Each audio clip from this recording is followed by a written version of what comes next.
Hi, this is Tino with Bluesy News. We're at Winter NAMM 2015, and I'm here with a real legend, a rock and roll legend, Willie Garcia, known as Willie G from the Midniters, and you're one of the few lead singers that can actually read music. My brother, my oldest brother, actually didn't want me hanging around the corner, so to speak, and, getting in trouble. And so he's the one that told me that I really needed to respect the gift that God gave me, to learn as much as I could, and to respect the musicians that I would be working with eventually, because they really didn't care for singers that much. And I asked him why, and he said, well, because they do all the work and the singers get all the attention, all the glory, all the girls.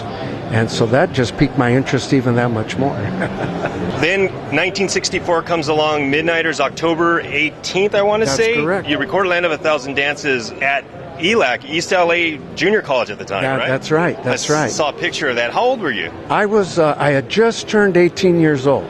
Just graduated from high school out of Salesian, and Bill Taggart, who was the musical director of the Salesian High School band, he really gave us a platform. He didn't want us playing in nightclubs. We were underage, and he just figured that wasn't a healthy environment for us.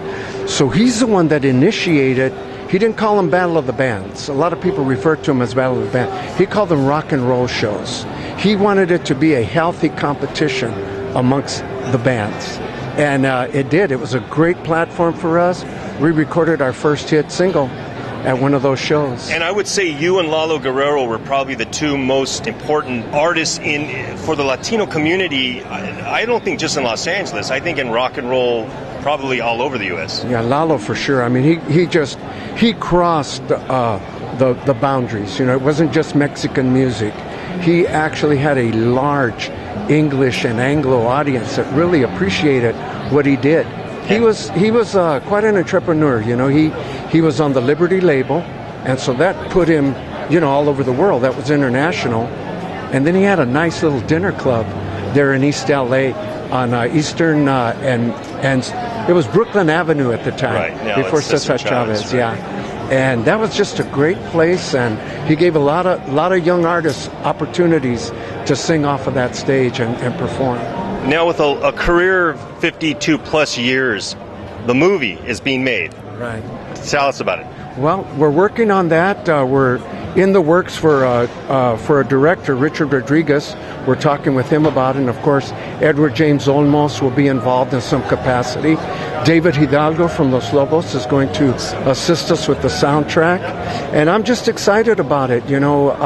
We've done several things throughout the years, some documentaries, but I think the real story has been neglected. There's been a lot of inaccuracies over the years. The history of East LA music has been kind of distorted. So I really welcome the opportunity to really kind of focus and really from the inside out talk about what it was like growing up in that era.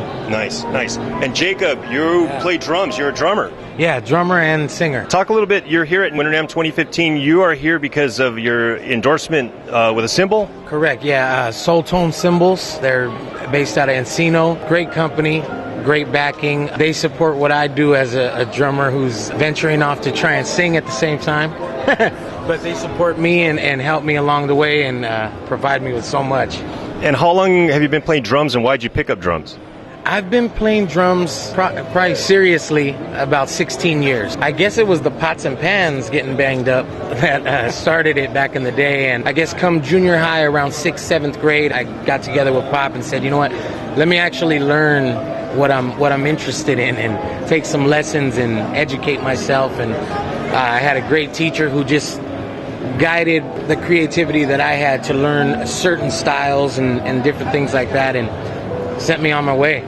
So when I saw you in 95, 96 singing with your dad, with your sister, you hadn't been playing drums yet. Kind of closeted a little bit, just playing at home, not necessarily playing with a band or anything like that, just kind of building it up within myself. But then probably about a year or two later, I really stepped out and said, let me actually try and do something with this. Nice.